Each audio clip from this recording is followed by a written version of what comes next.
नमस्कार मु देवव्रत आपको स्वागत करुच्ची प्रियर यूट्यूब चैनल डीपी एंट्रेंस को पिला माने हमें डिस्कशन करबा मेथड एंड अप्रोचेस रो बाकी थिबा क्वेश्चन ता पूर्व जो माने गत काली रो प्रीवियस ईयर क्वेश्चन रो क्लास न देखचंदी प्रथमे ताको देखि आसंतु आमे सेही टॉपिक रे पढिथिबा इंपोर्टेंट क्वेश्चन सब आज डिस्कशन करबा जदि प्रथम थर पे हम चैनल को एबे विजिट करचन तेबे एबे ही लाइक शेयर सब्सक्राइब करी ऑल नोटिफिकेशन को ऑन कर दियंतु जेपर कि आपण कोनसे वीडियो मिस न करन आसंतु फर्स्ट क्वेश्चन देखिबा कोन देइची शिक्षण पद्धति संबंध रे केउ वाक्यटी ठीक अटे तो शिक्षण पद्धति शिक्षादान लक्ष्य पूर्ण करे पिला माने एवं शिशुर ज्ञानर वास्तव प्रयोग को मध्य बुझिबाकू सुजोग देथाय ठीक अछि तेनु एई दीटा जगह पिला माने जेतु ए ओ बी रे अछि तेनु एटा पिला माने option number C is the right answer ठीक अछि नेक्स्ट जीवा 2 नंबर प्रश्न को देखिबा कोन देछि निम्न समस्या बा विषय गुड़िक मध्यरु केउटी सर्वेक्षण पद्धति द्वारा पढ़ा जाई परिबो नाही तो सर्वेक्षण सही स्थान रे करा जाए जेउठी पिला माने तथ्य संग्रह करि परिबे प्रश्न पचारि परिबे गणना करि परिबे जेमति कि एठी देछि कोन विमान घाटी ठीक अछि एक सुरक्षित एवं गोटे निषेधांचल पिला माने जोटारे छोट छोट पिला मानक द्वारा सर्वे बा सर्वेक्षण करा जे परबो नाही पिला माने एहा केवल दूरु क्षेत्र परिबो माध्यम करा जे परबो एटा पिला माने ठीक अछि बाकी जो कहला कि ग्रामर साक्षरता हो कि जो स्थानीय परिवेश हो कि पुरातन मंदिर हो ताको निजे पिला मान सेटा को जाई लोक मान को पचारी निजे देखि से सहज सर्वे बा सर्वेक्षण करि परिबे पिला माने ठीक अछि option number D is the right answer ठीक अछि नेक्स्ट जीवा 3 नंबर को सर्वेक्षण पद्धति संबंध रे केउ वाक्यटी भूल अटे ठीक अछि तो एक्चुअली यह निम्न श्रेणी पाई बहुत उपयोगी सर्वेक्षण पद्धति प्राथमिक बा निम्न श्रेणी में छोट छोट पिला माने उपयोगी नुहे पिला माने कारण से माने तथ्य संग्रह बा विश्लेषण करि परिबे नाही तेनु एटा भूल अछि पिला माने ठीक अछि सेही परी जो देला कि विषय वस्तु धारावाहिक भाबे सर्वेक्षण पद्धति रे पढ़ा जाई पारिबो तो एटा भी पिला माने विषय वस्तु एथरे धारावाहिक भाबे पढ़ा जाई परिबो नाही पिला माने तेनु ए बी मध्य भूल अछि जेतु दीटा जगह उक्ति भूल तेनु option number C is the right answer ठीक अछि उभय ए ओ बी नेक्स्ट जीवा 4 नंबर को निम्न विषय मध्यरु केउठी क्षेत्र परिवहन माध्यम रे पढ़ा जाई पारिबो तो पढ़ा जाई पारिबो बचारछि ध्यान देंतु प्रश्नर संरचना अनुसार एठारे देछि कोन चिड़ियाखाना म्यूजियम अभयारण्य ए होछि क्षेत्र परिवहन वास्तव आ प्रत्यक्ष उदाहरण पिला माने किंतु जो शिक्षा शास्त्र अनुसार सामाजिक प्रथा को कौन से एक निर्दिष्ट बंद कोठरी बा संग्रहालय पढ़ा जाई परिबो नाही यह केवल सामाजिक समाज एवं समुदाय वास्तव क्षेत्र में भ्रमण करी पिला माने एक अनुभव करी हबो तेणु option number D is the right answer ठीक अछि बुझि पाला ना बुझि पालानी नेक्स्ट जीवा 5 नंबर को प्रकल्प पद्धति केउ शिक्षाविद कर दान अटे के प्रकल्प पद्धति करछि प्रोजेक्ट मेथड किल पैट्रिक संपूर्ण शिक्षा पद्धति रूप देइथिले पिला माने डॉक्टर विलियम किल पैट्रिक केबे देइथिले 1918 मसिया रे देइथिले ठीक अछि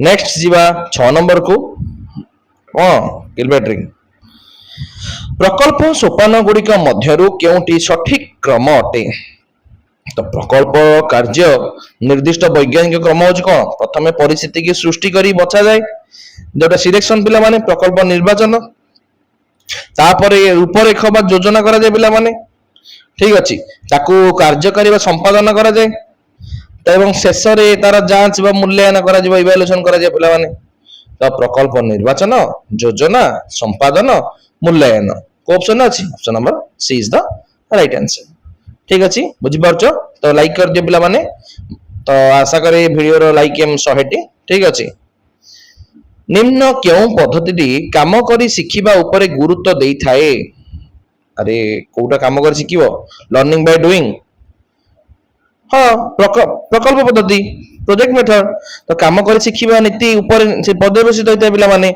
एथिरे शिक्षार्थी जे सक्रिय होई एक वास्तव समस्या रे समाधान ही करथाय सर्वेक्षण तथा सर्वेक्षण मुख्यतः तथ्य संग्रह क्षेत्र परिभ्रमण मुख्यतः पर्यवेक्षण देखिबा उपर आधारित पिला माने किंतु प्रकल्प पद्धति रे हाते हाते काम करे शिखिबा सबुठ व्यापक पिला माने ठीक अछि तो option number C is the right answer next जिबा 8 नंबर को देखिबा कोन देछि वर्तमान पाठ्यपुस्तक गुड़िक निम्न केउ पद्धति उपरे पर्यवेसित अटे तो जातीय पाठ्यक्रम रूपरेख जो रही एनसीएफ नेशनल करिकुलम फ्रेमवर्क 2005 ता अनुजाई वर्तमान समस्त पाठ्यपुस्तक शिशु केन्द्रिक एवं शिक्षण कार्य भित्तिक जो एक्टिविटी बेस्ड हवा दरकार पिला माने प्रति अध्याय रे पिला माने पे विभिन्न कार्य बा एक्टिविटी दिया जाईछि ठीक अछि जे शिक्षण कार्य भित्तिक अटे पिला माने ठीक अछि बाकी जो कहला कि प्रकल्प हो सर्वेक्षण हो बा क्षेत्र परिभ्रमण हो ए होछि निर्दिष्ट केतक प्रसंग पे व्यवहारित पद्धति पिला माने किंतु समग्र पाठ्यपुस्तक रो मूल आधार होछि कि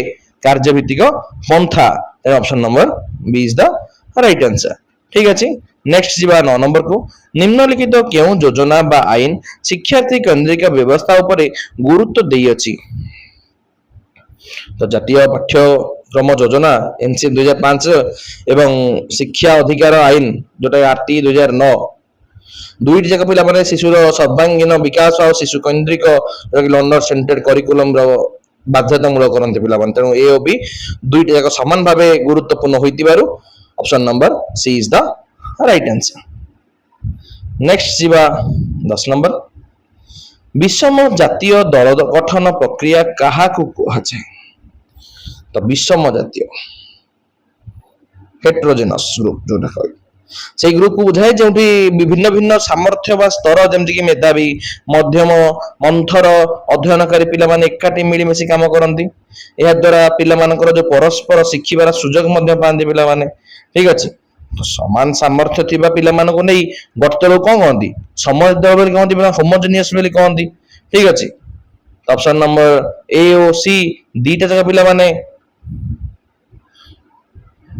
कोन तो हबो नहीं तो विभिन्न सामर्थ्य को बुझे पिला माने ठीक अछि option number B is the right answer ना उभय हबनी समान सामर्थ्य तो होमोजेनियस जो हेटेरोजेनियस केमते हबो बी हबो 11 को जीवा दलगत कार्य संबंध रे केउटी ठीक अटे तो दलगत बा ग्रुप द्वारा गोटे पिला माने परस्पर ठारू शिखंती निज भितरे भ्रम संशोधन भी करती एवं सेमानक मध्यरे भावर आदान प्रदान मध्य वृद्धि पाई थाए तेणु सबु जगह पिला माने ठीक अछि तो ऑल ऑफ दिस नेक्स्ट जीवा 12 को दलगत कार्य संबंध रे केउ तथ्यटी भूल अटे तो जेतु भूल तथ्य मागिची निम्न श्रेणी प्राथमिक स्तर प्रारंभिक पर्याय रे खूब छोट छोट शिशु माने दलगत नियम बुझी काम करिया बहुत कष्टकर होइताय तेणु सेमानक पई व्यक्तिगत बा खेल भित्तिक शिक्षा अधिक उपयोगी तेणु जो कहला कि यह निम्न श्रेणी पई उपयोगी एटा संपूर्ण भूल हो कारण अधिक समय सापेक्ष हबो एटा भी ठीक अछि पिला माने मेधावी पिला माने पई गतिरोध हबो ये भी ठीक अछि विशृंखला सृष्टि हबो ए सब जगह दलगत कार्य वास्तव समस्या एवं सत्य अटे पिला माने ठीक अछि ऑप्शन नंबर सी ही ठीक है वो नेक्स्ट जीवा 13 शिक्षण कार्यभित्तिक पंथा संबंध रे केउ तथ्यटी ठीक अटे तो कार्यभित्तिक पंथा रे स्थानीय परिवेशर उपकरण व्यवहृत हुए पिला माने निजे करी सुशिक्षण सेल्फ लर्निंग लाभ करे एवं जीवन कौशल लाइफ स्किल शिखे मध्य पिला माने तेणु समस्त उक्ति सठिक अटे पिला माने तेणु option number D is the right answer next जीवा 14 नंबर कौन देछि निम्न केउ पंथा द्वारा गोटिए प्रसंगरु पिला माने एकाधिक विषय शिखिबार सुजोग पांती तो कहा द्वारा प्रसंग भित्तिक पंथा कारण प्रसंग भित्तिक पंथारे एक निर्दिष्ट विषय बा प्रसंग को नहीं ता सहित साहित्य गणित विज्ञान आदि एकाधिक विषय को जोड़ी पढ़ा जाए पिला माने ताको इंटीग्रेटेड टीचिंग बिली मध्यम कहा जाए जेपर कि मनकर प्रश्न देछि पानी एक प्रसंग हेले से विज्ञान अवस्था भूगोल वर्षा साहित्यर कविता सब एकाठी बेसी शिखियो पिला माने ठीक अछि तो बाकी जो कहला कि एटा शिक्षण कार्यभित्तिक पंथा मुख्यतः जोटा कि कार्यर सक्रियता पर गुरुत्व देता पिला माने किंतु एकाधिक विषय समन्वयटा प्रसंग भित्तिक पंथा मुख्यतः गुण रहबो पिला माने ठीक है ऑप्शन नंबर ए हबनी ठीक अछि एटा कोन पे अपन बुझि पाइलो option number B is the right answer next जिबा 15 को दलगत कार्य अपकारिता संबंध रे केउटी भूल तो पचाची दलगत कार्यर अपकारिता बा दोष विषय के उक्ति भूल तो दलगत कार्य पिला माने अन्य मान सहित निजर तुलना करी निजर प्रकृत ज्ञान एवं स्थिति को बहुत भल भाव मूल्यांकन कर पारंती पिला माने तेणु मूल्यांकन कर पारंती नाही जेतु एठी कहिची कोठी ऑप्शन नंबर सी रे तो एही पद्धति माध्यम शिक्षार्थी में ज्ञान एवं प्रकृतिर मूल्यांकन कर पारंती नाही ए उक्ति पिला माने भूल अछि बाकी जो कहला कि बड़ बड़ दल रे शिक्षण बाधाप्राप्त हुए कि मेधावी विद्यार्थी मैंने अनेक समय पछुआ पिला साहाଯ୍य करती ना कि दलगत कार्यक्रम द्वारा सब विषय शिखा सहज हुए ना यहाँ गोटे असुविधा पिला माने तेणु एगुड़िक सत्य उक्ति अटंती भूल नुहंती ठीक अच्छे option number C is the right answer next जीवा 16 को केउं गुड़िक शिक्षण कार्यर उपादान अटे तो एक आदर्श शिक्षण कार्य लर्निंग एक्टिविटी चारोटी मुख्य उपादान थाए ताहा एक निर्दिष्ट उद्देश्य थिबो पिला मानकु कामटी आनंद होतबो कामटी ता पई टिके आह्वानमूलक होतबो एवं शेष रे एथिरे शिशुर स्वतः संपूर्ण स्वतः श्रुत अंशग्रहण होतो पिला माने ठीक अछि तो option number A is the right answer उद्देश्य आनंद आह्वान स्वतःपूर्ण अंशग्रहण option number A is the right answer next 17 को जीवा केउ कार्यर सुपरिचालना पाई निम्न केउ व्यवस्था ठीक अटे शिक्षण कार्यर सुपरिचालन निमंते तो सुपरिचालन निमंते श्रेणी कार्यभित्तिक शिक्षा पाई शिक्षक को तालीम आवश्यक अटे टीएलएम साहित्य रक्षा प्रक्रिया दरकार एवं आर्थिक व्यवस्थाटा व्यय बराबर हवा जरूरी तो उपरोक्त समस्त अच्छी तो मारिबो ठीक अच्छे मुझे पेडागोजी कौन विषय भित्तिक विषय वस्तु भित्तिक पंथा संबंध में क्यों उक्ति ठीक अटे तो जो विषय भित्तिक प्रसंग भित्तिक पंथा रही जो विभिन्न विषय को एकाठी संयोजित कर कष्टकर होता है पिला माने एथिपाई एक समन्वित पाठ्यक्रम जोटा लेसन प्लान प्रस्तुति करबा शिक्षकों बेस कष्टकर व्यापार पड़ा तेणु दीटा कहला तो दीटा पिला माने सत्य अटे option number C is the right answer ठीक अच्छे नेक्स्ट जीवा 19 की निम्न मध्यरु केउटी पाठागार संबल नुहे भलसे देखिबो तो कोटा नुहे बजाची पिला माने समय रेखा नुहे पिला माने कारण भ्रमण कहानी शब्दकोश जो कहला कि वार्षिक पत्रिका कि पुरातन पैसा सॉरी भ्रमण कहानी शब्दकोश बा पाठ्य पुस्तक ये सब जगह पिला माने गोटे पाठ्यगार संबल अटे किंतु जो समय रेखा कहला टाइम लाइन हेउची गोटे श्रेणी गृहर शिक्षण सामग्री जोटा विजुअल एड रे जीवो जाको इतिहास पढ़ेला बेले बोर्ड किंबा चार्ट रे व्यवहार करा जायते तो यह कौन सी पाठ्यगार संबल नुहे पिला मान option number C is the right answer निम्नत मध्यरु केउटी पाठ्यगार संबल अंतर्भुक्त अटे सॉरी परीक्षागार संबल अंतर्भुक्त अटे कोडाटे सामाजिक विज्ञान परीक्षागार बा इतिहास कोठरी संग्रहालय रे पुरातन पैसा को एक वास्तव इतिहास प्रमाण बा संबल भाव रखा जाए पिला माने पिला माने परीक्षा कर देखते बाकी जो कहला कि समय एक चार्ट वार्षिक पत्र एवं जो एनसाइक्लोपीडिया हो पाठागार संबल पिला माने परीक्षागार तो नु ना तो option number D is the right answer next जीवा क्विज निम्नोक्त मध्यरु केउटी गोष्ठी संबल अंतर्भुक्त अटे तो गोष्ठी बा समुदाय संबल କହିଲେ ଆମେ ବାହ୍ୟ ସମ୍ବଳ ଥିବା ସଂସ୍ଥା ବା ସ୍ଥାନକୁ ବୁଝାଏ, ଯୋଉଠିକି ପିଲାମାନେ ଯୋଉ କହିଲା କି ଦୃଷ୍ଟିମାପକ ଯନ୍ତ୍ର, ଶିଳାରେଖାର ପ୍ରକୃତି ପ୍ରତିକୃତି ବା ଭୂଗୋଳକ ବା ଗ୍ଲୋବ ହେଉଛି ଗୋଟେ ସ୍କୁଲର ଶ୍ରେଣୀ ଗୃହର କିମ୍ବା ଭୂଗୋଳର ଗୋଟେ ଆଭ୍ୟନ୍ତର ଉପକରଣ ଅଟେ। କିନ୍ତୁ ଚଳଚ୍ଚିତ୍ର ବା ଷ୍ଟୁଡିଓ ପିଲାମାନେ ତ ଏଇଟା ନୁହଁ ନା, ଗୋଟେ ସାଂସ୍କୃତିକ ଆଉ ବାହ୍ୟ ଗୋଷ୍ଠୀ ସମ୍ବଳ ଅନ୍ତର୍ଭୁକ୍ତ ଅଟେ। Option number A is the right answer. ନିମ୍ନଲିଖିତ ମଧ୍ୟରୁ କେଉଁଟି ଉତ୍ତମ ମାନଚିତ୍ରର ବୈଶିଷ୍ଟ୍ୟ ନୁହେଁ? ତ ଏକ ଉତ୍ତମ ମାନଚିତ୍ର ଯଦି ପ୍ରତ୍ୟେକ ଛୋଟ ବଡ଼ ସ୍ଥାନର ନାମ ଲେଖି ଦିଆଯାଏ ତେବେ ମାନଚିତ୍ରଟି ଅତି ଅସ୍ପଷ୍ଟ ହେଇଯିବ ପିଲାମାନେ, ଯାହା ପିଲାମାନଙ୍କୁ ଦେଖିବାରେ ବୁଝିବାରେ ବାଧା ସୃଷ୍ଟି କରିବ। ତେଣୁ ଏହା ଗୋଟେ ଭୁଲ ଜିନିଷ, ପିଲାମାନେ ପ୍ରତ୍ୟେକ ସ୍ଥାନ ନାମ ଲେଖାଯିବା ଦରକାର। ବାକି ଯୋଉ କହିଲା କି ଅକ୍ଷାଂଶ ଲାଗିବା ଗୋଟେ ସ୍ପଷ୍ଟ ସଂକେତ ଏବଂ ସଠିକ ଦିଗ ସୂଚନା ମାନଚିତ୍ର ପାଇଁ ଅତି ଆବଶ୍ୟକୀୟ ବୈଶିଷ୍ଟ୍ୟ ଅଟେ ପିଲାମାନେ। Option number D is the right answer. Next ଯିବା 23 କି ନିମ୍ନଲିଖିତ କେଉଁ ମାନଚିତ୍ରଟି ଉଚ୍ଚ ମାନର ଅଟେ?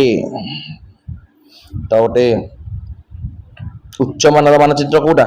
ସ୍ଥାନ ବର୍ଣ୍ଣନା, କାନ୍ଥ ଟଣା ଏବଂ ରିଲିଫ ମାନଚିତ୍ର ସାଧାରଣତଃ ଛୋଟ ସ୍କେଲ ମାନଚିତ୍ର ଅଟନ୍ତି। ଏଥିରେ ବ୍ୟାପକ ଅଞ୍ଚଳ ଦେଖାଗଲେ ମଧ୍ୟ ଏହା ଗୋଟେ ସୂକ୍ଷ୍ମ ବିବରଣୀ ନଥାଏ।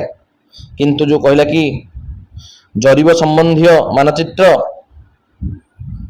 ସେଟା ପିଲାମାନେ ଗୋଟେ କାଡାଷ୍ଟ୍ରାଲ ମାନଚିତ୍ର ପିଲାମାନେ, ଯୋଉଠିକି ଅତି ଉଚ୍ଚ ମାନର ଏବଂ ବହୁତ ବଡ଼ ସ୍କେଲ ପିଲାମାନେ ଯୋଉଠି ପ୍ରସ୍ତୁତ କରାଯାଇଥାଏ, ଯେଉଁଥିରେ ଗୋଟେ ଗାଁ କିମ୍ବା ସହର ପ୍ରତି ଜମିର ସୀମା ଏବଂ ଘରର ନକ୍ସା ମଧ୍ୟ ସୂକ୍ଷ୍ମ ଭାବେ ଦର୍ଶାଯାଇଥାଏ ପିଲାମାନେ। Option number D B is the right answer. ଗୋଟେ ଦେଶର ମାନଚିତ୍ର କେଉଁ ପ୍ରକାର ମାନଚିତ୍ର ଅଟେ? ଗୋଟେ ଦେଶର ମାନଚିତ୍ର ଗୋଟେ କାନ୍ଥଟଣା ମାନଚିତ୍ର ପିଲାମାନେ, କାରଣ କାନ୍ଥଟଣା ମାନଚିତ୍ର ଶ୍ରେଣୀ ଗୃହର ସମଗ୍ର ଦେଶ, ମହାଦେଶ କିମ୍ବା ପୃଥିବୀର ବଡ଼ ବଡ଼ ଆକାରରେ କାନ୍ଥରେ ଟାଙ୍ଗି ପଢ଼ିବା ପାଇଁ ଏକ ବ୍ୟବହୃତ ହୋଇଥାଏ। ତେଣୁ ଭାରତ କିମ୍ବା ଯେକୌଣସି ଦେଶର ମାନଚିତ୍ରକୁ ଗୋଟେ କାନ୍ଥଟଣା ମାନଚିତ୍ର ଶ୍ରେଣୀଭୁକ୍ତକରଣ କରାଯାଇଛି ପିଲାମାନେ, ଠିକ ଅଛି। ବାକି ଯୋଉ କହିଲା କି ଜରିବ ବା କେବଳ ଗୋଟେ ଛୋଟ ଛୋଟ ଗାଁକୁ ବୁଝାଏ, ଭୂପୃଷ୍ଠ ବା ତଥ୍ୟଭିତ୍ତିକ, ଏହା ଗୋଟେ ପ୍ରକାର ଭେଦ ହୋଇପାରେ ପିଲାମାନେ, କିନ୍ତୁ ବ୍ୟବହାର ଦୃଷ୍ଟିରୁ ଏହା କାନ୍ଥ ଟଣାଟା ହିଁ ପିଲାମାନେ ଶ୍ରେଣୀଭୁକ୍ତକରଣ। Option number B is the right answer. Next ଯିବା 25 କି ମ୍ୟୁନିସିପାଲିଟିରେ ଥିବା ସହର ନକ୍ସା କେଉଁ ପ୍ରକାର ମାନଚିତ୍ର ଅଟେ? ତ ପୂର୍ବରୁ ବୁଝିଥିଲି ପିଲାମାନେ, ମ୍ୟୁନିସିପାଲିଟି ବା ସହର ନିର୍ଦ୍ଦିଷ୍ଟ ୱାର୍ଡ, ରାସ୍ତାଘାଟ, ପ୍ଲଟର ଠିକ ସୀମା ନିର୍ଦ୍ଧାରଣ ପାଇଁ ବଡ଼ ସ୍କେଲ ବିଶିଷ୍ଟ, ସଠିକ ସୀମା ନିର୍ଦ୍ଧାରଣ ପାଇଁ ବଡ଼ ସ୍କେଲ ବିଶିଷ୍ଟ ଜରିବ ମାନଚିତ୍ର ହିଁ ବ୍ୟବହାର ହୋଇଥାଏ ପିଲାମାନେ। Option number A is the right answer, ଠିକ ଅଛି। 26 ଉଚ୍ଚ ନିଚ ଦର୍ଶାଉଥିବା ମାନଚିତ୍ରକୁ କଣ କହନ୍ତି? କଣ କହନ୍ତି? ରିଲିଫ ମାନଚିତ୍ର ପିଲାମାନେ। ରିଲିଫ ମାନଚିତ୍ର ଭୂପୃଷ୍ଠର ବନ୍ଧୁରତା ବା ଉଚ୍ଚ ବାଚ ଅବସ୍ଥା, ଯେମିତିକି ପାହାଡ଼, ପର୍ବତ, ମାଳଭୂମି, ସମତଳ ଭୂମି ଇତ୍ୟାଦି ବିଭିନ୍ନ ରଙ୍ଗ ସାହାଯ୍ୟରେ ସ୍ପଷ୍ଟ ଭାବେ ଦର୍ଶାଇଥାଏ ରିଲିଫ ମାନଚିତ୍ରରେ। Option number A is the right answer, ଠିକ ଅଛି। ସୀମା ଦର୍ଶାଏ କିଏ? ସ୍ଥାନ ବର୍ଣ୍ଣନା। ସାଧାରଣ ସ୍ଥାନ ଦର୍ଶାଏ କିଏ? ତଥ୍ୟ ଭିତ୍ତିକ। କେବଳ ବୃଷ୍ଟିପାତ କିମ୍ବା ମୃତ୍ତିକା ତଥ୍ୟ ନିର୍ଦ୍ଦିଷ୍ଟ ତଥ୍ୟ ଭିତ୍ତିକ ମାନଚିତ୍ର ଦର୍ଶାଏ ପିଲାମାନେ, ଠିକ ଅଛି। ନେକ୍ସଟ ଯିବା 27 କି ଯେତେବେଳେ ଘଟଣା ଗୁଡ଼ିକ ଅତୀତରୁ ବର୍ତ୍ତମାନ ଆଡ଼କୁ ଉପସ୍ଥାପିତ ହୋଇଥାଏ ତାହାକୁ କି ସମୟରେଖା ବୋଲି କୁହାଯାଏ?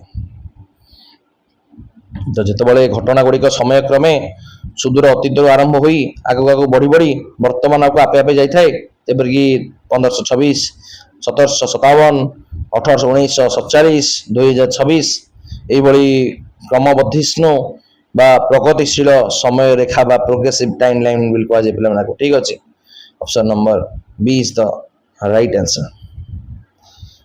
ବାକି ଯୋଉ କହିଲା କି କ୍ରମ ସଂକୁଚିତ, ଏହା ଗୋଟେ ଓଲଟା ଅଟେ ପିଲାମାନେ, କି କମି କମି ଆସିଥାଏ ପିଲାମାନେ। ବିଚିତ୍ରରେ ଚିତ୍ର ଥାଏ, ତୁଳନାରେ ଦୁଇଟି ସାମ୍ରାଜ୍ୟ ତୁଳନା କରାଇଥାଏ ପିଲାମାନେ, ଠିକ ଅଛି।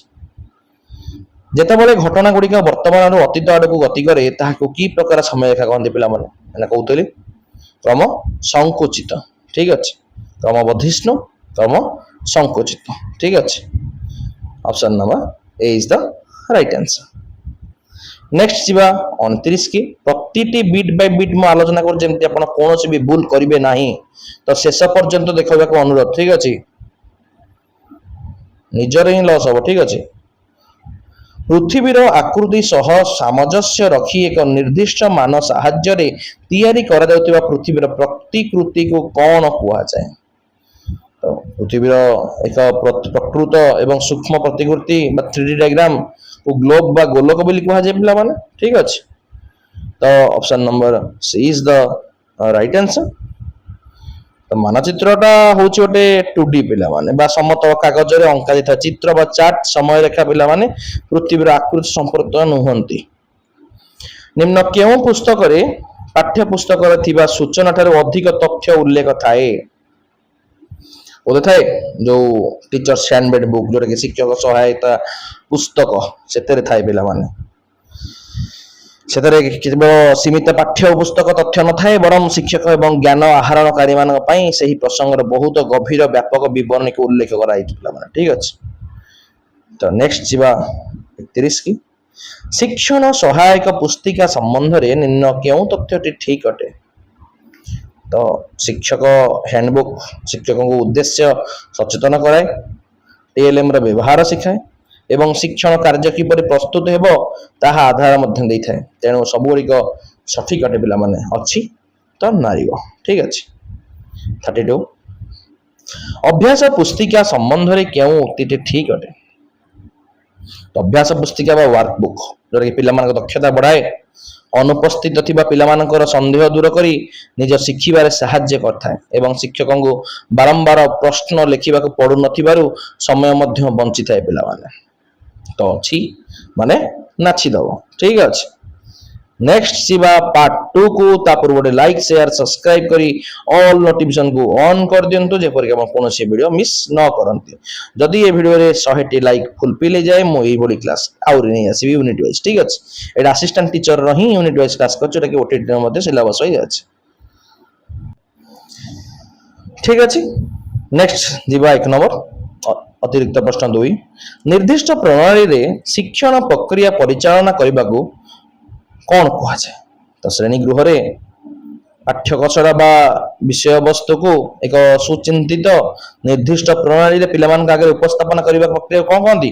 ଶିକ୍ଷଣ ପଦ୍ଧତି ବୋଲି କୁହାଯାଏ ପିଲାମାନେ। ଠିକ ଅଛି, ଶିକ୍ଷଣ ଉଦ୍ଦେଶ୍ୟ କ'ଣ? ଯୋଉଠି ଆମେ କ'ଣ ହାସଲ କଲୁ ଚାହୁଁଛେ, ଅଭିଜ୍ଞତା ହେଉଛି କ'ଣ? ପିଲାଟି କାର୍ଯ୍ୟ କରିବା ପରେ ଯାହା ଲାଭ କରେ ପିଲାମାନେ। ଠିକ ଅଛି, ତ option number she is the right answer. Next 2 number ଦେଇଛି, କ'ଣ ଦେଖିବା? ଶିକ୍ଷଣ ପଦ୍ଧତି ସବୁବେଳେ କ'ଣ ହୋଇଥାଏ? ତ ଶିକ୍ଷଣ ପଦ୍ଧତି ସବୁବେଳେ ଯେକୌଣସି ବିଷୟର ଶିକ୍ଷଣ ପଦ୍ଧତି ପଛରେ ଏକ ନିର୍ଦ୍ଦିଷ୍ଟ ଲକ୍ଷ୍ୟ ଏବଂ ଶିକ୍ଷଣ ଉଦ୍ଦେଶ୍ୟ ପିଲାମାନେ ଥାଏ।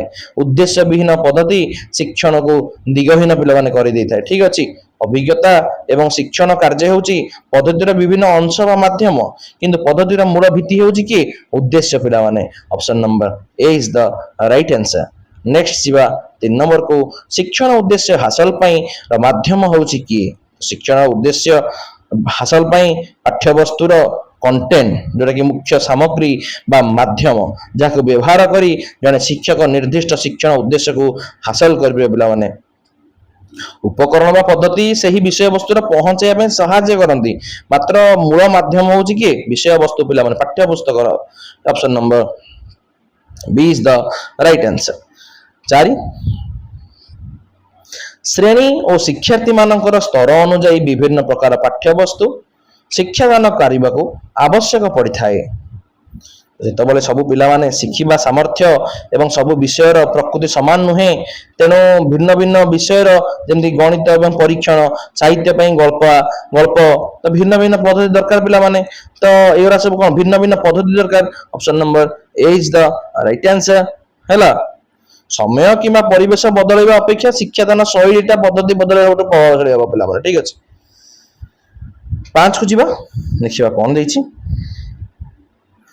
ପରିବେଶ ଅଧ୍ୟୟନ ପଢ଼ାଯାଏ କାହିଁକି? ତ ପରିବେଶ ଅଧ୍ୟୟନ ବା EVS ପ୍ରାଥମିକ ସ୍ତରରେ ବିଶେଷ କରି 3ରୁ 5ମ ଶ୍ରେଣୀ ପିଲାମାନଙ୍କୁ ନିଜ ଚାରିପାଖର ସାମାଜିକ ଏବଂ ପ୍ରାକୃତିକ ପରିବେଶ ବିଷୟରେ ସଚେତନ କରିବା ପାଇଁ ପରିବେଶ ଅଧ୍ୟୟନକୁ ଏକ ସମନ୍ୱିତ ବିଷୟ ଭାବେ ପଢ଼ାଯାଇଥାଏ ପିଲାମାନେ। ଠିକ ଅଛି, ଉଚ୍ଚ ପ୍ରାଥମିକ ମାଧ୍ୟମିକ ସ୍ତରକୁ ଗଲେ ଏହା କ'ଣ ହେଇଯାଏ? ଭୂଗୋଳ, ଗଣିତ, ଭୂଗୋଳ, ଇତିହାସ, ବିଜ୍ଞାନ ଭଳି ସ୍ୱତନ୍ତ୍ର ବିଷୟ ଭଳି ବିଭକ୍ତ ହେଇଯାଏ ପିଲାମାନେ। Option number A is the right answer. ଉତ୍ତମ ଶିକ୍ଷାଦାନ ପଦ୍ଧତିର ଗୁଣାବଳୀଟି କେଉଁଠି କହିଛି ଅଛି ତ ମାରିବ। ଏକ ଆଦର୍ଶ ଶିକ୍ଷା ପଦ୍ଧତି ପିଲାମାନଙ୍କ ମନରେ ଆଗ୍ରହ ସୃଷ୍ଟି କରେ, ବିଷୟକୁ ସହଜରେ ବୁଝିବାରେ ସାହାଯ୍ୟ କରେ ଏବଂ ସେମାନଙ୍କୁ କାର୍ଯ୍ୟ କରିବାରେ ସକ୍ରିୟ କରିଥାଏ ପିଲାମାନେ। Option number D is the right answer. Next ଯିବା 7 କୁ। ଶିକ୍ଷଣ ପଦ୍ଧତି ଚୟନ କଲାବେଳେ ବିଚାର କରାଯାଏ କ'ଣ? ତ ଯଦି ଜଣେ ଶିକ୍ଷକ ପ୍ରତିଦିନ କେବଳ ଗୋଟିଏ ପାରମ୍ପରିକ ଢଙ୍ଗରେ ବା ଯେମିତି ପ୍ରତିଦିନ କେବଳ ବକ୍ତୃତା ପଚାରି ମାନେ ବକ୍ତୃତା ଦେଇ ପଢେଇବ, ତେବେ ଶ୍ରେଣୀଗୃହ ଗୋଟେ ଏକ ଘରିକିଆ ବା ମନ ଟେନସନ ହୋଇଯିବ ପିଲାମାନେ, ପିଲାମାନେ ବିରକ୍ତ ହେଇଯିବେ, ପଢିବା ପାଇଁ ଇଣ୍ଟରେଷ୍ଟେଡ ହିଁ ହେବେନି। ଗୋଟେ ଆକ୍ଟିଭିଟି ବା ଦଳଗତ କାର୍ଯ୍ୟକ୍ରମ କଲେ ହିଁ ପିଲାମାନଙ୍କ ମନରେ ଉତ୍ସାହ ଭରି ରହିବ। Option number she is the right answer. ଠିକ ଅଛି।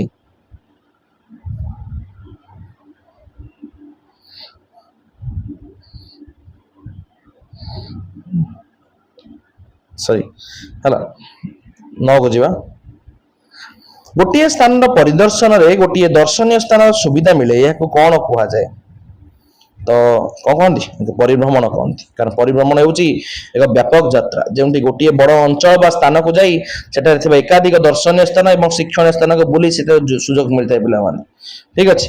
କ୍ଷେତ୍ର ପର୍ଯ୍ୟଟନ ବା ପରିଦର୍ଶନ ସାଧାରଣତଃ ଏକ ନିର୍ଦ୍ଦିଷ୍ଟ ବା ସୀମିତ ଉଦ୍ଦେଶ୍ୟ ରଖି କରାଯାଇଥାଏ ପିଲାମାନେ, କିନ୍ତୁ ପରିଭ୍ରମଣଟା ଗୋଟେ ଲାର୍ଜ ଏରିଆ ପିଲାମାନେ। ଠିକ ଅଛି, ଗୋଟେ tour. Option number she is the right answer.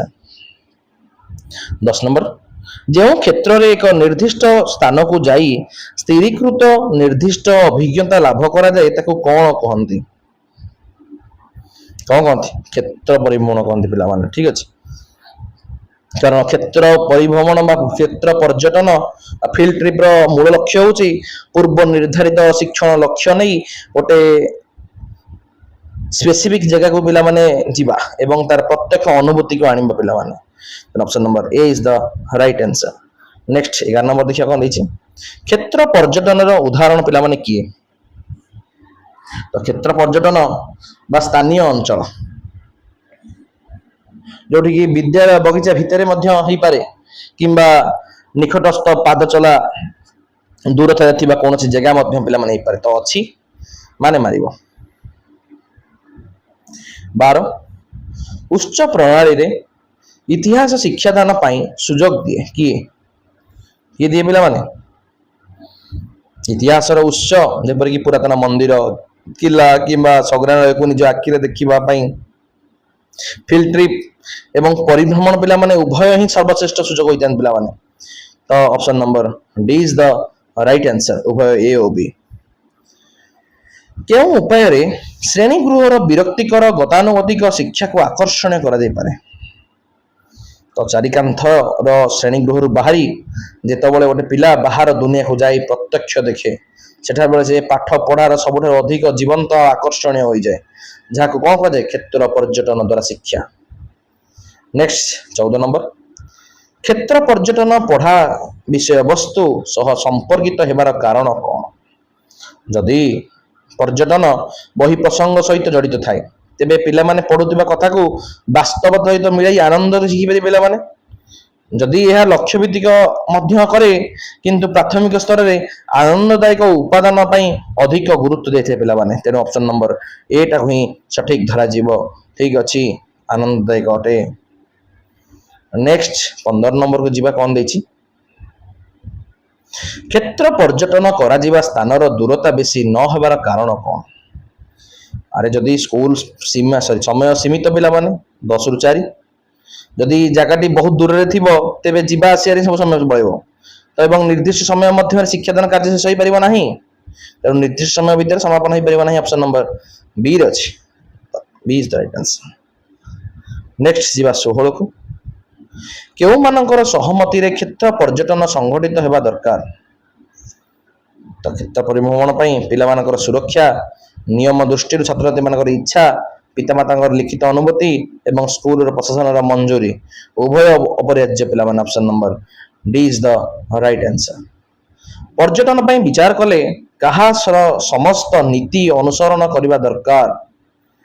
ତ ଯୋଉ ପ୍ରକଳ୍ପ ତାର ଭଳିଆ ପିଲାମାନେ ସମସ୍ତ ନୀତି ଅନୁସନ୍ଧାନ କରିବା ଦରକାର, କାରଣ ପ୍ରକଳ୍ପ ପଦ୍ଧତି ଭଳି କ୍ଷେତ୍ର ପର୍ଯ୍ୟଟନ ମଧ୍ୟ ଯୋଜନା, ପ୍ଲାନିଂ, କାର୍ଯ୍ୟ ସମ୍ପାଦନ ଏବଂ ବିବରଣୀ ଲେଖିବା ଭଳି ସୋପାନ ଗୁଡ଼ିକ ରହିଥାଏ ପିଲାମାନେ। ତେଣୁ ଏହା ପ୍ରକଳ୍ପର ନୀତିକୁ ଅନୁସରଣ କରିଥାଏ ପିଲାମାନେ। ଠିକ ଅଛି, ତ option number A is the right answer। 18 ବର୍ଷ ଆରମ୍ଭରୁ କିଏ ପର୍ଯ୍ୟଟନ କ୍ଷେତ୍ର ପରିଦର୍ଶନ କରିବେ?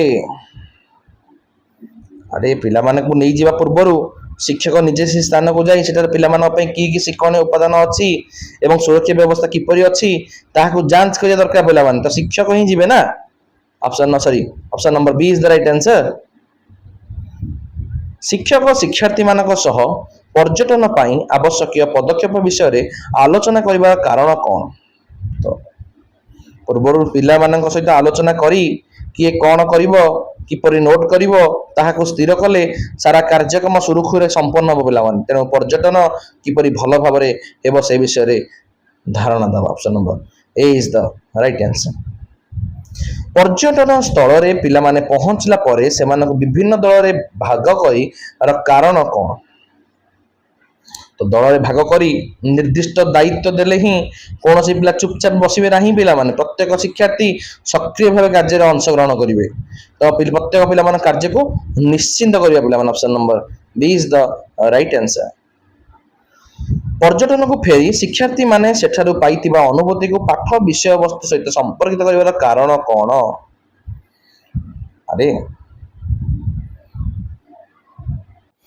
ଏଇଟା ଆକ୍ଚୁଆଲି ପାଠର ବୁଝିବା ସହଜ ହେବ ପିଲାମାନେ, କାରଣ ବାହାରକୁ ଦେଖିବା ଜ୍ଞାନକୁ ଶ୍ରେଣୀ ଗୃହର ପାଠ ସହିତ ଯୋଡ଼ିଲେ ଧାରଣାଟା ତାକୁ ସ୍ପଷ୍ଟ ହେବ ପିଲାମାନେ। ତ ଅଧିକ ପଢ଼ିବାକୁ ଇଚ୍ଛା ହେବ, କାର୍ଯ୍ୟ କରିବାକୁ ଆଗ୍ରହୀ ହେବ, ପରସ୍ପର ଶିକ୍ଷା ସହଜ ହେବ, କିନ୍ତୁ ପାଠ ପଢ଼ା ବୁଝିବାଟା ପିଲାମାନେ ସହଜ ହେବ, ବେଷ୍ଟ ହେବ। Option number A is the right answer। Next 22 କି ଯିବା, କ'ଣ ଦେଇଛି ଦେଖିବା। ପର୍ଯ୍ୟଟନରୁ ଶିକ୍ଷାର୍ଥୀ ପାଉଥିବା ଜ୍ଞାନର ପରିସର କିପରି ହେବା ଦରକାର? ବ୍ୟାପକ ହେବା ଦରକାର ପିଲାମାନେ, କାରଣ ବାସ୍ତବ ଦୁନିଆରେ ମିଳୁଥିବା ଜ୍ଞାନ କେବଳ ବହି ଭିତରେ ସୀମିତ ନ ରହି ବହୁତ ବ୍ୟାପକ ହେବା ଦରକାର ପିଲାମାନେ। Option number A is the right answer।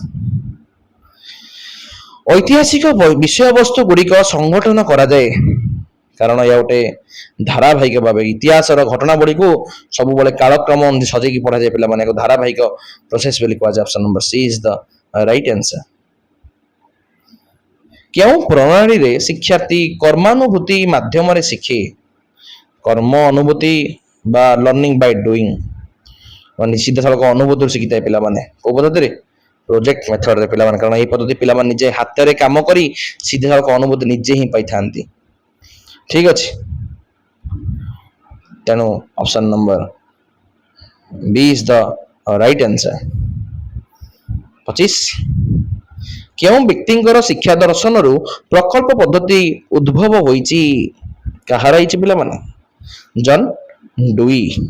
ପ୍ରକଳ୍ପ ପଦ୍ଧତିର ମୂଳ ଦର୍ଶନ ହେଉଛି ଜନ୍ ଡୁଇ, ଯିଏକି ପ୍ରୟୋଗବାଦର ଜନକ ପିଲାମାନେ।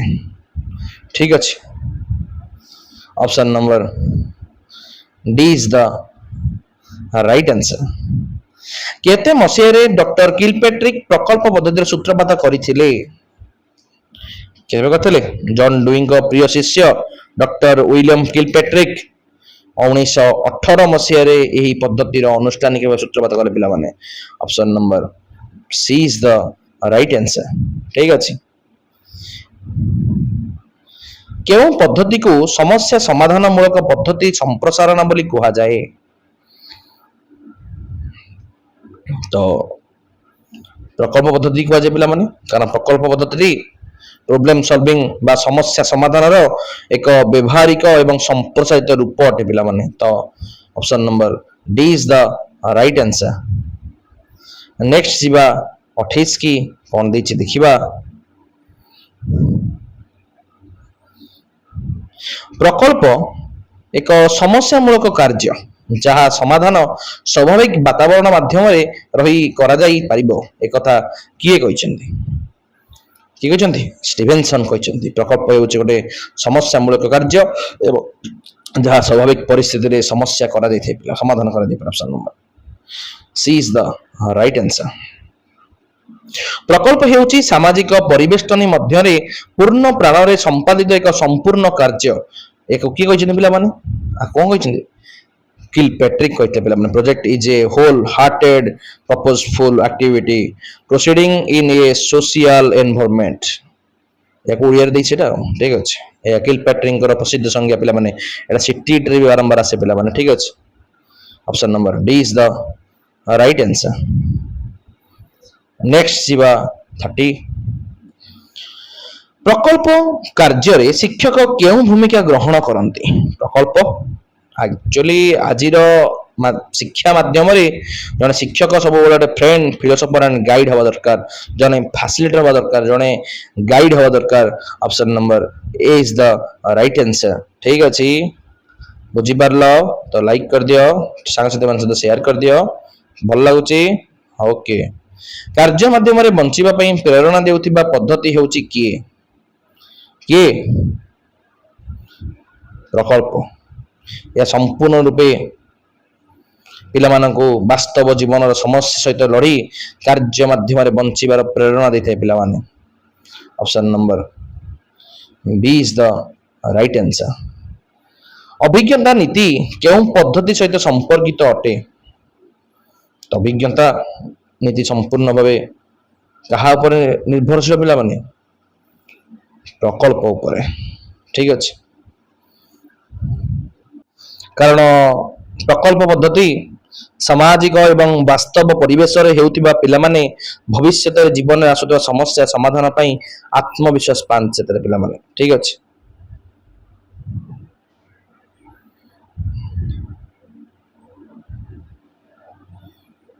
तो नेक्स्ट देखिबा 32 नंबर कौन देछि ताले अभिज्ञता नीति केउ पद्धति सह संपर्कित अटे तो अभिज्ञता नीति जोटी पिला माने निजे योजना करी काम करूथिबारु से प्रत्यक्ष वास्तव अभिज्ञता लाभ करथाय तो यह शिक्षार मूल आधार अटे कोथरे आधार अटे प्रकल्प पद्धति संपूर्ण रूपे अभिज्ञता ऊपर ही प्रतिष्ठित हेबो तो option number A is the right answer next जीवा 33 की देखिबा कौन देछि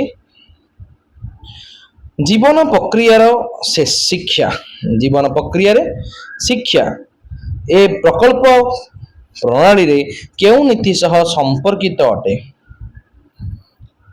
जेता बळे प्रयोगवाद अनुଯାୟୀ शिक्षार उपयोगिता बा यूटिलिटी रहिबा दरकार पिला माने जहा फल जदि पाठ पढ़ाटी वास्तव जीवन कौन काम लगे ना ताहा शिखिबार कौन भी मूल्य नहीं तो option number C is the right answer ठीक अच्छे अभिज्ञतार शिक्षा यह केउ पद्धतिर नीति सहित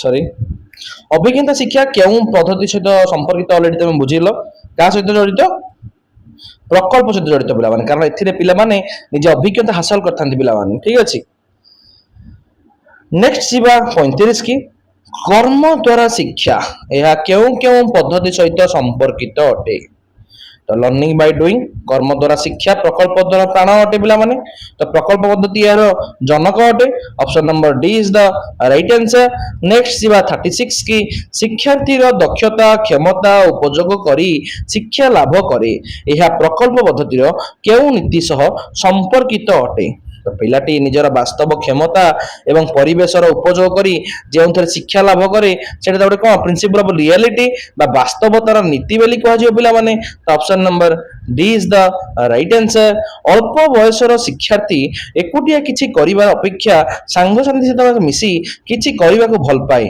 एहा प्रकल्प पद्धतिर केउ नीति की संपर्कित अटे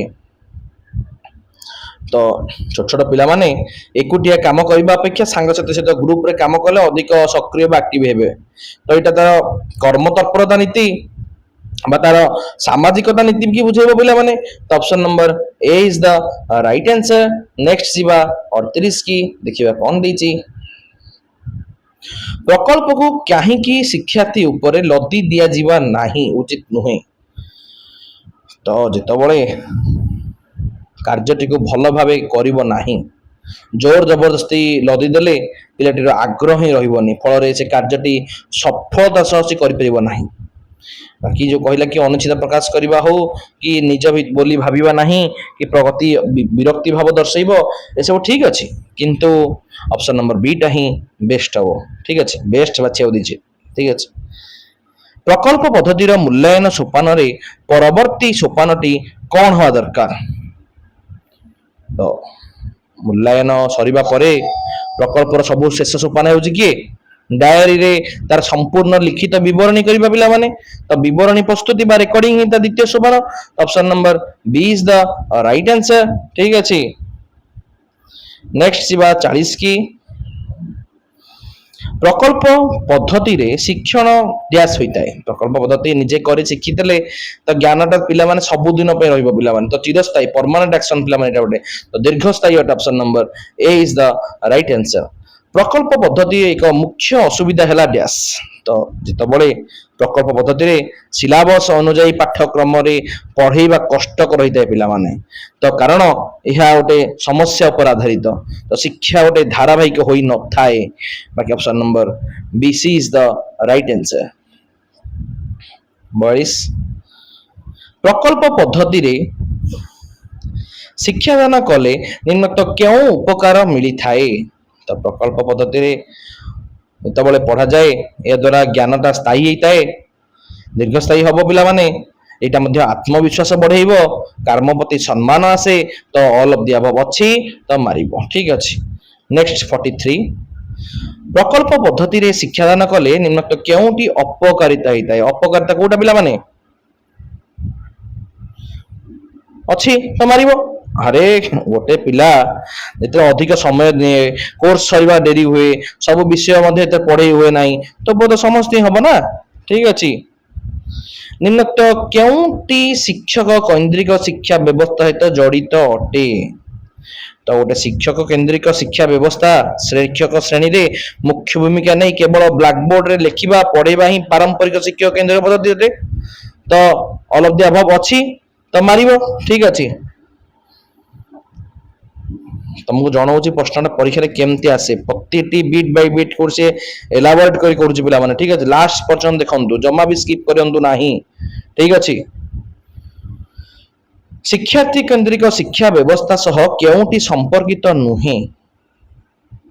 ତ ଶିକ୍ଷକ ଆଗ୍ରହ ସହ କାର୍ଯ୍ୟ କରେ ଶିକ୍ଷାର୍ଥୀ। ଠିକ ଅଛି, କାର୍ଯ୍ୟଟି ଶିକ୍ଷାର୍ଥୀର ସ୍ତରର ଅନୁଯାୟୀ ହୁଏ, ଏଇଟା ବି ଠିକ ଅଛି। ଶିକ୍ଷାର କେନ୍ଦ୍ରବିନ୍ଦୁ ଶିକ୍ଷାର୍ଥୀ, ଏଇଟା ବି ଶିକ୍ଷକ। ଠିକ ଅଛି, କିନ୍ତୁ ଶିକ୍ଷକ କହିଲେ ଶିକ୍ଷାର୍ଥୀ ଶିଖେ, ଏଇଟା ପିଲାମାନେ ଭୁଲ ହେଇଯିବ, କାରଣ ଏହା ଗୋଟେ ଶିକ୍ଷକ କୈନ୍ଦ୍ରିକ ଚିନ୍ତାଧାରା। ଠିକ ଅଛି, ତ ଚାଇଲ୍ଡ ସେଣ୍ଟର୍ଡ କରିକୁଲମରେ ପିଲା ନିଜେ ହିଁ ସକ୍ରିୟ ରହି କାର୍ଯ୍ୟ କରିଥାଏ ପିଲାମାନେ। Option number A is the right answer. 46 କେଉଁ ଉପାୟରେ ପ୍ରତ୍ୟେକ ଶିକ୍ଷାର୍ଥୀଙ୍କୁ ସକ୍ରିୟ କରାଯାଇ ପାରିବ? ପ୍ରତିଟି ପିଲାଙ୍କୁ ଯଦି ଆମେ ଇଣ୍ଡିଭିଜୁଆଲ ଆସାଇନମେଣ୍ଟ ଦବା, ଗୋଟେ ବ୍ୟକ୍ତିଗତ କାର୍ଯ୍ୟ ଦବା, ତେବେ କେହି ଅନ୍ୟ ଉପରେ ନିର୍ଭର ନକରି ନିଜେ ହିଁ ସକ୍ରିୟ କରିବା ବାଧ୍ୟ ହେବେ। ଦଳଗତ କାର୍ଯ୍ୟ ଦେଲେ କି ସହଯୋଗୀ କାର୍ଯ୍ୟ ଦେଲେ ସେ ପରସ୍ପର ଉପରେ ନିର୍ଭର ରହି କାମ କରିବେ, କିନ୍ତୁ ଯୋଉ ଇଣ୍ଡିଭିଜୁଆଲ ଆକ୍ଟିଭିଟି ଦେଇଦେଲେ ନିଜେ କରିବାକୁ ହିଁ ବାଧ୍ୟ ନା, କାହା ଉପରେ ନିର୍ଭର କରିବେ ନାହିଁ। ନେକ୍ସଟ ଯିବା 47 ଶିକ୍ଷାର୍ଥୀ ଶିକ୍ଷାର୍ଥୀ ସମ୍ପର୍କ ବୃଦ୍ଧି କରିବା କେଉଁ କାର୍ଯ୍ୟ ଉପରେ ଗୁରୁତ୍ୱ ଦିଆଯିବ? ତ ଦଳଗତ କାର୍ଯ୍ୟ ହଉ କି ସହଭାଗିତା ହଉ କି ସହଯୋଗିତା ହଉ, କାର୍ଯ୍ୟ ଦ୍ୱାରା ପିଲାମାନଙ୍କ ଭିତରେ ଭାତୃଭାବ ଏବଂ ସାମାଜିକ ସମ୍ପର୍କଟା ବୃଦ୍ଧି ପାଇବ ପିଲାମାନେ। ତ all of the above is the right answer. ଦଳଗତ ଗଠନ କଲାବେଳେ ପ୍ରତ୍ୟେକ ଦଳରେ କେତେ ଜଣ ଶିକ୍ଷାର୍ଥୀ ରହିଲେ ପ୍ରତ୍ୟେକ ପିଲା ଶିକ୍ଷାର୍ଥୀରେ କାର୍ଯ୍ୟରେ ଅଂଶଗ୍ରହଣ କରିବା ନିଶ୍ଚିନ୍ତ ହୋଇଥାଏ? ତ ଦଳଗତ କାର୍ଯ୍ୟଟା ଗୋଟେ ଗ୍ରୁପ ୱାର୍କଟା ପାଇଁ ସବୁଠାରୁ ଆଦର୍ଶ ସଂଖ୍ୟା ହେଉଛି କେତେ? 5 ରୁ 6 ଜଣ, ତାଠୁ ଅଧିକ ହେଲେ କାର୍ଯ୍ୟଟା ଠିକ ସେ ହେଇପାରିବ ନାହିଁ। ଠିକ ଅଛି, ତ 49 କି ଯିବା, ଦେଖିବା କଣ ଦେଇଛି। ଦଳଗତ ଗଠନ ପାଇଁ କେତୋଟି ମତାମତ ରହିଛି? ଦଳ ହବ ତ ଦଳ ଗଠନର ଦୁଇଟି ପ୍ରକାର ରହିଛି, ଗୋଟେ ହୋମୋଜେନସ୍ ଆଉ ଗୋଟେ ହେଟରୋଜେନସ୍, ଗୋଟେ ସମଜାତୀୟ ଆଉ ଗୋଟେ ବିଷମ ଜାତୀୟ। ଠିକ ଅଛି, ତ ପ୍ରକାର ଭେଦ ଦଳ ଗଠନ ପାଇଁ କେତୋଟି ମତାମତ ଅଛି ଯଦି ପଚାରିବ, ତେବେ କଣ ହବ? ତ B is the right answer, ଦୁଇଟି। ଠିକ ଅଛି, ଗୋଟେ ହଉଛି କଣ ସମଜାତୀୟ ବା ହୋମୋଜେନସ୍, ଆଉ ଗୋଟେ ବିଷମ ଜାତୀୟ ବା ହେଟରୋଜେନସ୍। ଠିକ ଅଛି, 50 କି ଯିବା। ସମଜାତୀୟ ଦଳ ଗଠନ କହିଲେ ଆମେ କଣ ବୁଝୁଛୁ? ବିଟ୍ ବାଇ ବିଟ୍ ତାପରେ ଯାହା ଦେଇ ଦେବା କଥା ସେ ତା ପାଇଁ ତା ପ୍ରଶ୍ନ ଦେଇଛି, ଠିକ ଅଛି। ଜମା ବି ସ୍କିପ୍ ନ କରି ଲାଷ୍ଟ ଯାଏ ଦେଖନ୍ତୁ, ବିଟ୍ ବାଇ ବିଟ୍ ଆମେ ଆଲୋଚନା କରିବା ପ୍ରତିଟି ୟୁନିଟ ର, ଠିକ ଅଛି। ତ ତାପରେ ଗୋଟେ ଲାଇକ୍ ସେୟାର ସବସ୍କ୍ରାଇବ ପିଲାମାନେ କରିଦିଅନ୍ତୁ, ଠିକ ଅଛି। 100ଟି ଟାର୍ଗେଟ ଆପଣଙ୍କ ପାଇଁ ବହୁତ କମ କଥା, ସାଙ୍ଗସାଥି ମାନେ ସେୟାର କରିଦିଅନ୍ତୁ। ସମଜାତୀୟ ଦଳର ଗଠନ କହିଲେ ଆମେ କଣ ବୁଝିବା? ତ ଗୋଟେ ଦଳରେ ଯେତେବେଳେ ସମାନ ସଂଖ୍ୟକ ପିଲା ଥାନ୍ତି, ଯେମିତିକି ସମଜାତୀୟ ଅର୍ଥାତ ଏକା ଭଳି ବୁଦ୍ଧି ବା ଦକ୍ଷତା ଥିବା ପିଲାମାନଙ୍କୁ ନେଇ ଗ୍ରୁପ ତିଆରି କରିବା, ତାକୁ ହିଁ ସମଜାତୀୟ ପିଲାମାନେ କୁହାଯିବ, ଠିକ ଅଛି। Option number B is the right answer. ନିମ୍ନତ କେଉଁଟି ବିଷମ ଜାତୀୟ ଦଳ ଗଠନର ସୁବିଧା ନୁହେଁ? ନୁହେଁ। ବିଷମଜାତୀୟ ଦଳରେ ସବୁ ସ୍ତରର ପିଲାମାନେ ଏକାଠି ମିଳିମିଶି କାମ କରୁଥିବାରୁ ସେମାନଙ୍କ ମଧ୍ୟରେ ଦୂରତା କମେ, ବନ୍ଧୁତା ବଢେ। ତେଣୁ ଏହି ଉକ୍ତିଟି ସୁବିଧାଜନକ ନୁହେଁ ପିଲାମାନେ, ଭୁଲ ଅଟେ। ତ ଦୂରତା ବଢେଇ ଦେଇଛି ଯୋଉଟା, option number D is the right answer. ପରସ୍ପର ସମ୍ପର୍କ ବଢେ, ଭାବ ବିନିମୟ ବଢେ, ପରସ୍ପରଠୁ ଶିଖନ୍ତି, ତ ଠିକ ସବୁ ଜାଗା ନା। 52 ବିଷମ ଜାତୀୟ ଦଳ ଗଠନ କେଉଁ ଛାତ୍ରଛାତ୍ରୀ ମାନଙ୍କର ଶିକ୍ଷଣ ଗତିରୋଧ କରିଥାଏ? ବିଷମ ଜାତୀୟ ଦଳରେ ମେଧାବୀ ପିଲାମାନଙ୍କ ପାଇଁ ଅନ୍ୟମାନଙ୍କୁ ବୁଝେଇବାରେ ଅଧିକ ସମୟ ଦେଉଥିବାରୁ କିଛି ସମୟ ପାଇଁ ସେମାନେ ନିଜକୁ ଆଗ୍ରହକୁ ଆଗକୁ ବଢେଇବା ପାଇଁ ଧିମା ଗତିରେ ଚାଲିଥାନ୍ତି ପିଲାମାନେ, ଗତିରୋଧ ହୋଇଯାଏ ସେମାନଙ୍କର। ଗିଫ୍ଟେଡ ଯୋଉମାନେ ବ୍ରାଇଟିଂ ଷ୍ଟୁଡେଣ୍ଟ ଅଛନ୍ତି ତାଙ୍କ ପାଇଁ କି ପିଲାମାନେ ଏଟା ଟିକେ ନେଗେଟିଭ ହେଇଯିବ। Option number B is the right answer. ଦଳ ଗଠନ ଦଳଗତ କାର୍ଯ୍ୟ ସମୟରେ କେଉଁଟି ଶିକ୍ଷକଙ୍କର ଦାୟିତ୍ୱ ଏବଂ କର୍ତ୍ତବ୍ୟ ଅଟେ?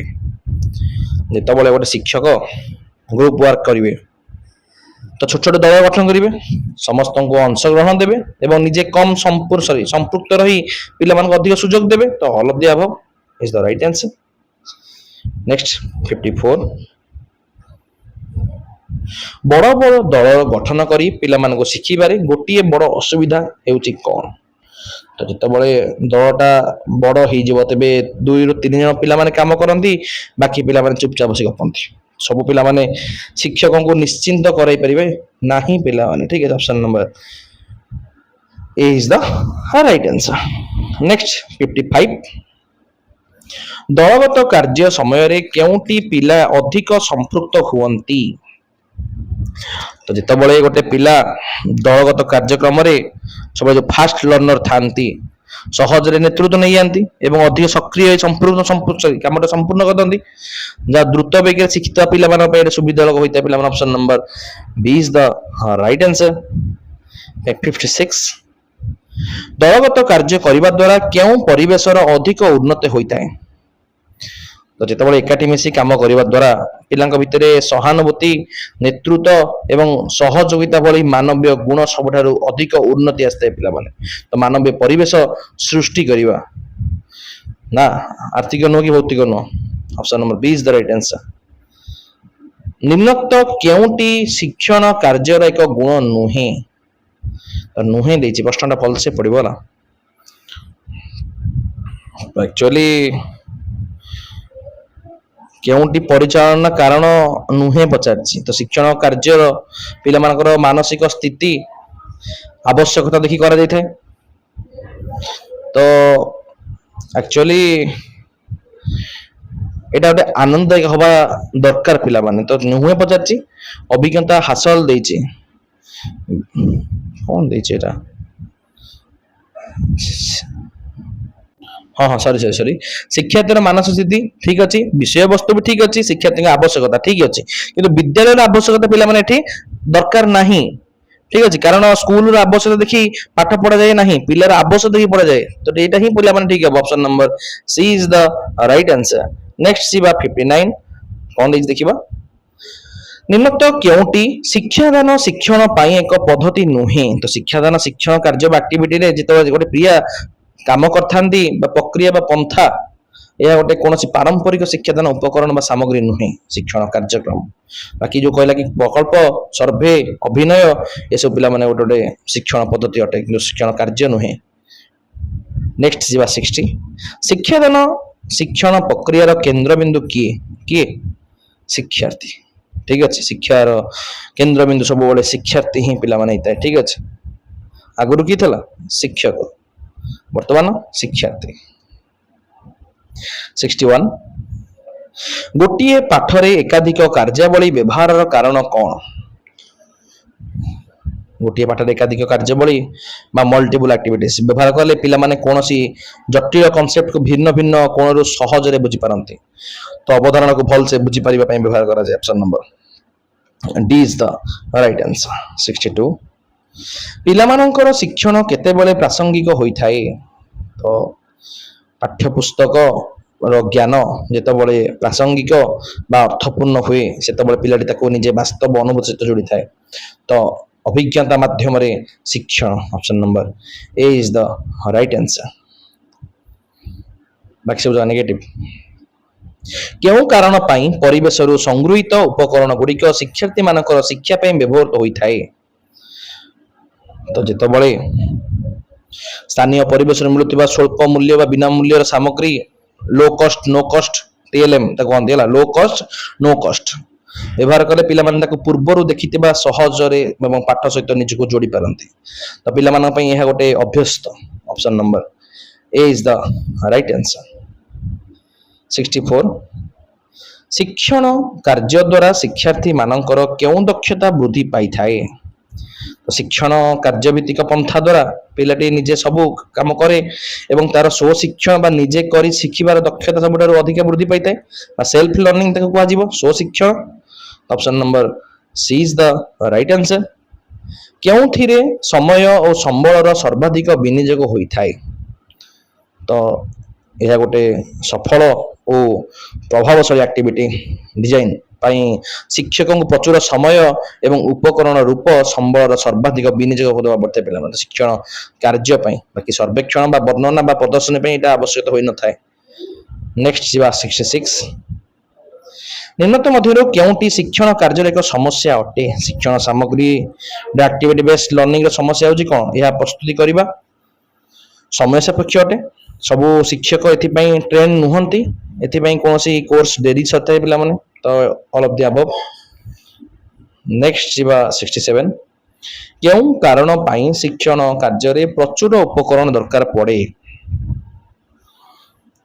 शिक्षण कार्य रे प्रचुर कंक्रीट उपकरण रही दरकार हुए एवं तार धारणा को जमती पिलाटी गोटे अमृत धारणा को छुईब एवं देखि सहज हृदयंगम कर पारिछि तो पिलाटी शिक्षण को बोधगम्य करने सकाशे यहाँ option number A is the right answer 68 शिक्षादान शिक्षण प्रक्रिया एक विषय वस्तु आधार रे संगठित हुए कारण यह गोटे विषय वस्तु अनेक विषय संपर्कित चलिबो गोटे विषय आधार रे अन्य विषय शिक्षा सहज ना एते भी ठीक नो शिक्षादान शिक्षण सहजरे जटिल गति करे चलिबो शिखिबा पाई विषय वस्तु आवश्यक हाँ गोटे शिक्षादान प्रक्रिया एक निर्दिष्ट प्रसंग बा विषय वस्तु आधार रे ही गठित होता है कारण विषय वस्तु बिना शिक्षण प्रक्रिया कौन से रूप देवाटा असंभव पिला माने ठीक अच्छे option number D is the right answer next 69 विषय वस्तु भित्तिक पंथार गोटे उपकारिता कौन